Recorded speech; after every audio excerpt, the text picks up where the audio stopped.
베드로전서 2장 10절 말씀입니다. 베드로전서 2장 10절 한 절 말씀만 우리 같이 읽겠습니다. 베드로전서 2장 10절 한 절 말씀만 같이 읽겠습니다. 너희가 전에는 백성이 아니더니 이제는 하나님의 백성이요 전에는 긍휼을 얻지 못하였더니 이제는 긍휼을 얻은 자니라. 아멘. 내 인생의 터닝 포인트라고 하는 책이 있습니다. 인생의 전환점에서 기회를 포착해서 성공한 CEO 21명의 이야기를 담고 있는 책입니다. 인생의 어느 한순간 그 기회를 잡아서 자신의 인생을 완전히 180도 전환해서 성공을 이루었던 그런 CEO들의 이야기를 담고 있는 내용들이죠. 성공한 사람들에게는 이런 전환점들이 다 있는 것 같습니다. 그래서 그 기회를 놓치지 않고 붙잡고 자신의 인생의 길을 완전히 바꾸어 놓았던 이런 일들이 흔히 일어나는 일들인 것입니다. 그런데 세상 사람들만 이런 인생의 터닝 포인트가 있는 것이 아니죠. 내 인생의 터닝 포인트라고 하는 이 책의 제목처럼 우리의 인생에도 그런 터닝 포인트라고 하는 것들이 분명히 있습니다. 성공한 사람들의 특징이 무엇일까요? 그 전환점에서 기회를 잘 포착했다 한 것입니다. 성공한 사람들에게는 반드시 인생의 터닝 포인트가 있고 그 기회를 놓치지 않고 붙잡아서 마침내 성공이라고 하는 사람들이 가장 부러워하는 결과를 얻을 수 있게 되어진 것이죠. 그런데 특별히 하나님의 사람들, 하나님의 택함받은 백성들인 우리들에게도 이 너무나도 분명한 인생의 터닝 포인트가 있습니다. 예수를 믿는 사람에게는 예수를 믿게 된 바로 그 순간이 인생의 전환점, 터닝 포인트라고 말할 수 있습니다. 예수를 믿게 된 이것이야말로 사실 우리 인생에 있어서 가장 중요한 순간, 가장 분명한 터닝 포인트라고 말할 수 있는 것이죠. 오늘 본문 10절에서 그것을 우리에게 가르쳐주고 있습니다. 우리 10절 말씀 다시 한번 읽어보겠습니다. 너희가 전에는 백성이 아니더니 이제는 하나님의 백성이요 전에는 긍휼을 얻지 못하였더니 이제는 긍휼을 얻은 자니라. 자, 여기에서 반복되는 단어가 있습니다. 어떤 단어가 반복되고 있습니까? 전에는 이라는 말과 이제는 이라는 말이 두 번씩 나오고 있습니다. 너희가 전에는 하나님의 백성이 아니더니 이제는 하나님의 백성이라는 것이죠. 전에는 예수를 믿기 전을 말합니다. 그리고 이제는 바로 예수 그리스도를 믿은 이유를 말합니다. 그러니까 예수를 믿기 전에는 하나님의 백성이 아니었는데 예수를 믿은 이후에는 하나님의 백성이 되었다 하는 것입니다. 또 전에는 어떤 상태였습니까? 긍휼을 얻지 못하였더니 이제는 긍휼을 얻은 자가 되었다라고 말씀해주고 있습니다. 자, 우리가 예수를 믿기 전에 어떤 사람이었습니까? 죄로 말미암아서 하나님과 원수된 자리에 있었던 자이죠. 뿐만 아니라 너희의 죄와 허물로 죽었던 자라고 성경은 말씀해주고 있습니다. 에베소 2장 2절 말씀을 보면 이 세상의 풍속을 좇고 공중권세 잡은 자를 따라 다녔던 사람들입니다. 그래서 실질상 죽은 자다. 영적으로 말해서 그는 죽은 자와 같은 인생이라고 말씀해주고 있는 것입니다. 그때 너희는 그 가운데서 행하여 이 세상 풍조를 따르고 공중권세 잡은 자를 따랐으니 곧 지금 불순종의 아들들 가운데서 역사하는 영이라. 예, 우리가 예수 믿기 전에는 불순종의 아들들 가운데 역사하는요, 바로 사탄의 뒤를 따라서 살았던 삶이었다라고 말합니다. 한마디로 말하면 마귀의 종이고 죄의 종이었던 사람들입니다. 그런데 예수를 믿음으로 말미암아 이제는 하나님의 백성이 되었다. 얼마나 놀라운 일입니까? 전에는 우리가 예수를 믿기 전에는 하나님의 백성이 아니었습니다. 죄의 종이었습니다. 마귀의 종이었습니다. 죄에 매여서 살아갔던 삶이었습니다. 그러나 이제 예수를 믿고 나니까 하나님의 백성이 되었다 하는 것입니다. 또 전에는 어떤 사람이었습니까? 전에는 긍휼을 얻지 못하였더니 이렇게 말합니다. 이 말은 우리가 예수를 믿기 전에는 하나님의 심판을 피할 수 없는 상태에 있었다라고 하는 것입니다. 여러분, 인간의 가장 큰 문제가 무엇일까요? 우리 인간이 직면한 가장 큰 위협이 무엇이겠습니까? 여러 가지를 말할 수 있겠죠. 어떤 사람은 경제적으로 어려운 것이 문제다, 이렇게 말할 수 있을 것입니다. 또 세상의 여러 고민과 고통을 안고 사는 것이 문제다, 이렇게 말할 수 있을 것입니다. 그런데 이 모든 것을 하나로 묶어버려서 인간의 가장 큰 문제는 무엇이냐? 바로 하나님의 진노를 피할 수 없다는 것입니다. 인간은 죄인이고 그 죄로 말미암아서 영원한 지옥의 형벌을 피할 수 없다라고 하는 이 사실이 가장 큰 문제라는 것입니다. 그래서 성경은 너희가 그리스도 밖에 있을 때는 본질상 진노의 자식이었다라고 말합니다. 진노의 자식, 하나님의 진노를 피할 수 없는 자들, 지옥의 심판을 피할 수 없는 자라는 말입니다. 그런데 이제는 어떻게 되었습니까? 이제는 긍휼을 얻은 자입니다. 예. 이제는 긍휼하심을 입어서 죄사함을 받고 구원받은 하나님의 백성이 되었다는 말입니다. 그렇습니다. 우리가 이전에는 죄의 종이었고 마귀의 종이었고 또 긍휼을 얻지 못해서 멸망과 심판의 자리에 있었던 자였는데, 이제는 그리스도 예수 안에서 하나님의 백성이 되었고 또 하나님의 긍휼을 입은 자가 되어서 이제는 멸망의 자리가 아니라 생명의 자리, 은혜의 자리, 구원의 자리에 이르게 되었다라고 말씀해 주고 있는 것입니다. 또 25절에 보면은 이런 말씀들이 있습니다. 너희가 전에는 양과 같이 길을 잃었더니 이제는 너희 영혼의 목자와 감독 되신 이에게 돌아왔느니라. 예, 이전에는 길 잃은 자와 같이 살았다는 겁니다. 길 잃은 양은 목자를 따라가지 아니하면 길을 잃어버립니다. 길을 잃어버리면 어디가 어딘지 알 수가 없어요. 그래서 방황하고 고난과 절망 가운데 살 수밖에 없습니다. 너희가 전에 이 양과 같이 길을 잃었었는데 이제는 영혼의 목자와 감독 되시는 이에게로 돌아왔다. 진정한 영혼의 목자 되시는 예수님께로 나오게 되었다. 인생의 주인이 예수 그리스도를 만나게 되었다 하는 것입니다. 예수 없이 사는 인생은 방황하는 인생입니다. 예수 없이 사는 인생은 절망 가운데 고통하는 인생이 될 수밖에 없습니다. 예수 없이 사는 인생은 어디로부터 와서 어디로 가는지 알지 못하는 채 고통과 절망 속에 살아갈 수밖에 없는 자입니다.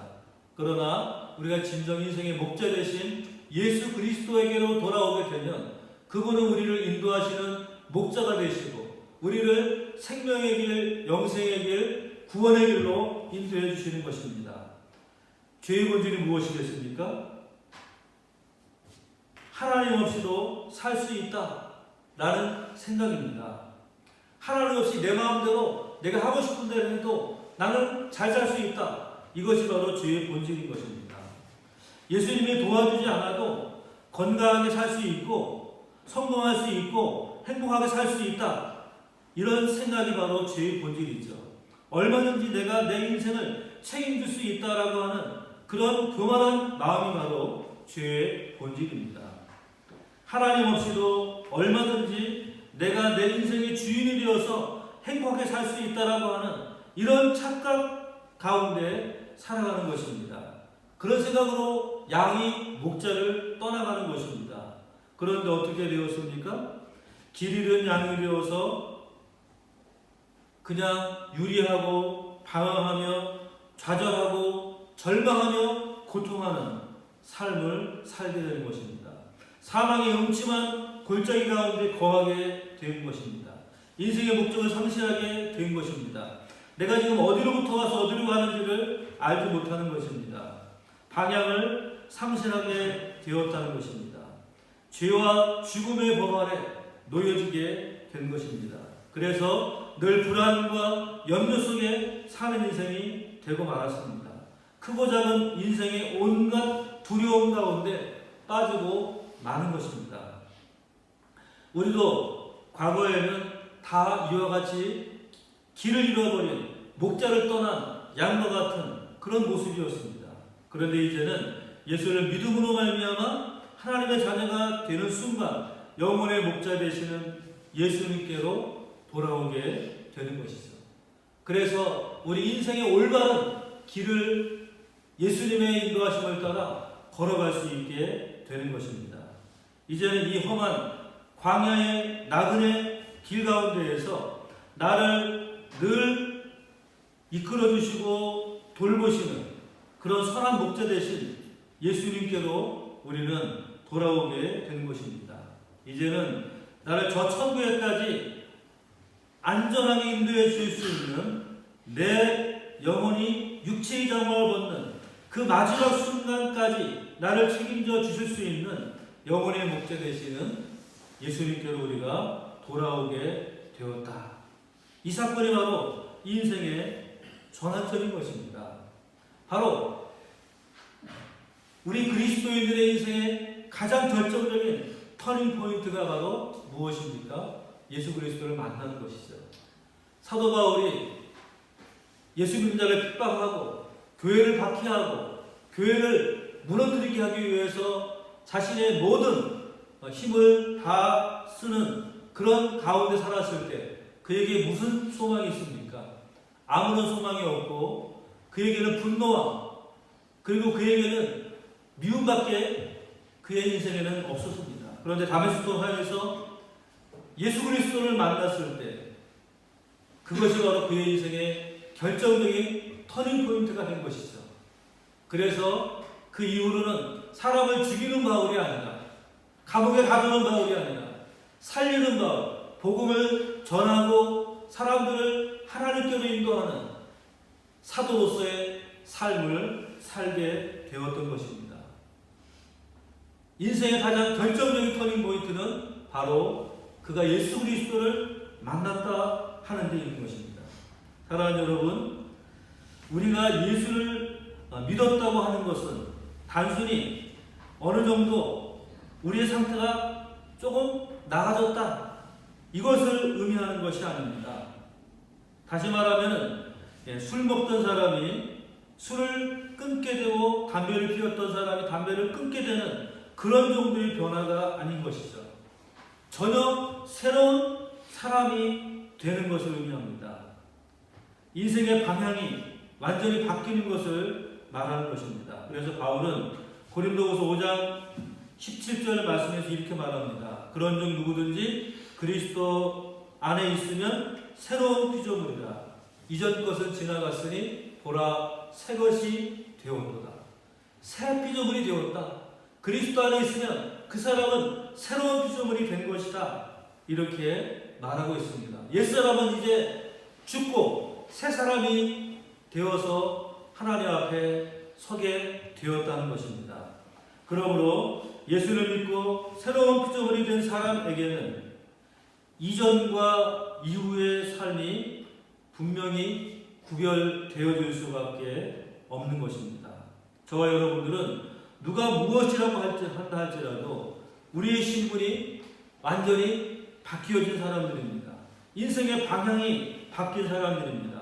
하나님을 등두고 살던 인생이 이제는 하나님을 내 앞에 모시고 사는 그런 인생으로 바뀌어진 것입니다. 물론 하나님을 바라보며 사는 우리의 인생 길에도 넘어짐이 있고 실패도 있습니다. 그러나 중요한 것은 우리가 때로 넘어지고 쓰러진다 할지라도 인생의 방향은 결코 바뀌지 않는다 하는 것입니다. 예전에 살아왔던 그 인생의 자리로 우리는 다시는 돌아가서는 안 된다는 것입니다. 왜냐? 이미 나는 옛사람은 죽었기 때문에, 새로운 피조물이 되었기 때문에 다시는 옛사람의 모습으로 돌아갈 수 없다는 것입니다. 그것을 잘 보여주는 사건이 바로 홍해의 사건이죠. 우리가 잘 아는 것처럼 이스라엘 백성들이 애굽을 떠나서 홍해 바다를 앞두었을 때 홍해 바다가 육지와 같이 갈라졌습니다. 그래서 그 홍해를 육지처럼 건넌 것입니다. 그런데 뒤따라오던 애굽의 군대는 어떻게 되죠? 이스라엘 백성들이 바라보는 가운데 그 홍해의 깊은 바다 가운데 다 수장되고 말았습니다. 이 사건이 우리에게 주는 교훈이 무엇이겠습니까? 첫째는 너희들도 죄 때문에 다 이렇게 죽어야 할 사람인데 6월절 어린 양의 피 가운데 우리는 구원받았다는 사실을 말해주고 있는 것입니다. 우리는 죄인으로서 이 홍해바다에 그 애굽의 모든 군대가 몰살되는 것처럼 죽어야 마땅한 자들인데, 그러나 6월절 어린 양의 피로 구원받은 자라는 사실을 말씀해 주고 있는 것입니다. 다시 말하면 그리스도와 함께 죽었고 그리스도와 함께 살았다라는 사실을 보여주는 것이죠. 또 하나 중요한 의미가 있습니다. 이제 너희들은 다시는 애굽으로 돌아갈 수 없다라는 사실을 말하는 것입니다. 다시 애굽으로 돌아가고자 하는 자는 저렇게 물에 빠져 죽을 수밖에 없다는 것입니다. 그래서 홍해바다의 교훈, 그것은 다시 그 애굽을 떠나온 자는 다시 애굽으로 돌아갈 수 없다는 사실을 말씀해 주고 있는 것입니다. 사랑하는 여러분, 저와 여러분들은 이제 돌아갈 수 없는 강을 건넌 사람들입니다. 그러므로 이제 옛날에 그 모습이 그립다고 애굽으로 옛생활로 돌아가려고 애쓰지 마시기 바랍니다. 애굽으로 돌아가려고 하는 사람은 결코 살아갈 수가 없는 것이죠. 하나님을 원망하며 불평하던 이스라엘 백성들이 애굽으로 돌아가고자 했지만은 그들은 한 사람도 애굽으로 돌아가지 못했습니다.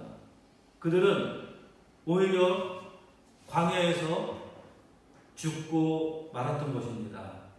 이제 우리에게 중요한 것은 이전과 이후의 삶, 이것이 분명히 구분되는 다른 삶을 사는 자라는 사실입니다. 여러분 한번 생각해 보시기 바랍니다. 죽음을 앞둔 사형수가 사면을 통해서 죄사함을 얻고 자유함을 얻었다면 그러면 그 사람은 어떻게 살겠습니까? 결코 이전처럼 죄를 지으면서 살 수 없을 것입니다. 사도 바울을 한번 보시기 바랍니다.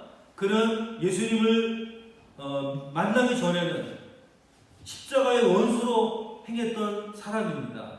예수 믿는 사람을 죽이고 감옥에 가두며 그것을 당연하다고 생각했던 사람입니다. 그런데 예수를 만난 이후에 복음의 권세와 능력을 경험한 이후에는 그는 오직 이 복음을 증거하고 이 복음을 전파하는 이 일에 자신의 모든 인생을 다 걸고 살았던 것입니다. 그리고 마침내 복음을 증거하다가 하나님의 뜻에 따라 순교의 제물이 되고 말았던 것입니다. 예수를 알고 난 이후에 그의 인생은 완전히 바뀐 것이죠. 그의 삶이 바뀌었습니다. 그의 생각도 바뀌었습니다. 그의 가치관도 바뀌었습니다. 그의 인생의 모든 것들이 완전히 변화되어진 삶을 살게 된 것입니다. 전 세계 그리스도인들이 가장 많이 부르는 찬송이 있습니다. 우리가 잘 아는 찬송인데 바로 찬송가 305장 나 같은 죄인 살리신이라는 찬송이죠. 어메이징 그레이스라고 하는 찬송입니다. 그런데 이 찬송을 지은 분이 바로 존 뉴턴이라고 하는 분인데, 이분이 어떤 분이었느냐, 이 영국에서 아프리카로 가서 아프리카에 있는 흑인들을 붙잡아다가 노예로 파는 노예 상인이었습니다. 그러니까 이 사람은 인신매매범이고 노예 상인, 그래서 온갖 방탕한 삶을 살았던 사람입니다. 그런데 이 사람이 이런 일을 하다가 하나님께서 그를 붙드시고 하나님께서 그를 만났을 때 이제 이 사람의 삶이 완전히 바뀌게 되었습니다.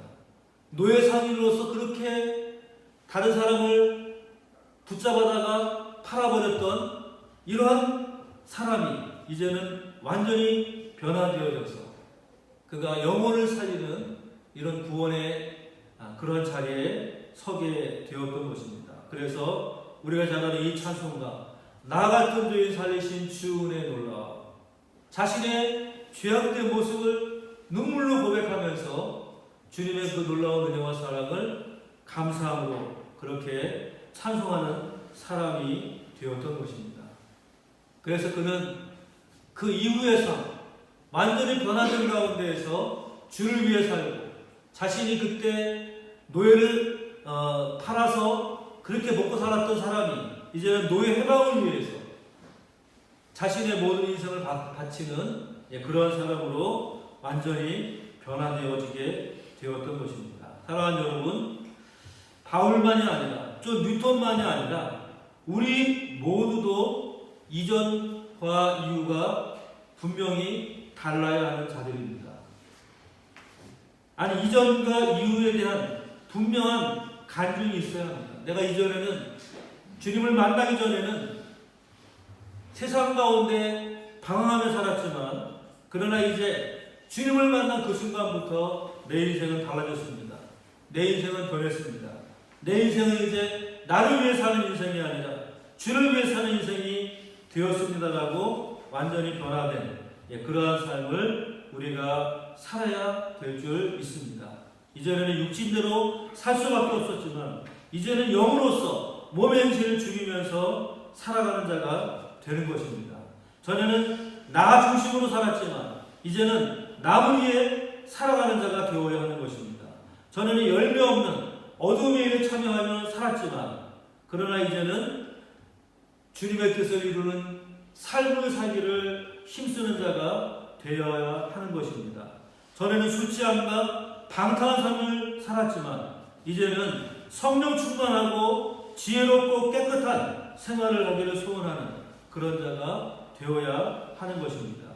전에는 세상 즐거움만 추구하며 살았다고 한다면 이제는 하나님을 바라보면서 영적인 기쁨을 구하는 그러한 삶을 살아가야 하는 것입니다. 전에는 마지못해 내 인생을 살았다면 이제는 기쁨으로 하루하루를 살아가는 자가 되어야 하는 것입니다. 왜 그렇습니까? 내 인생의 주인이 이제는 내가 아니라 주님이기 때문에. 그래서 바울은 무엇이라고 고백하고 있습니까?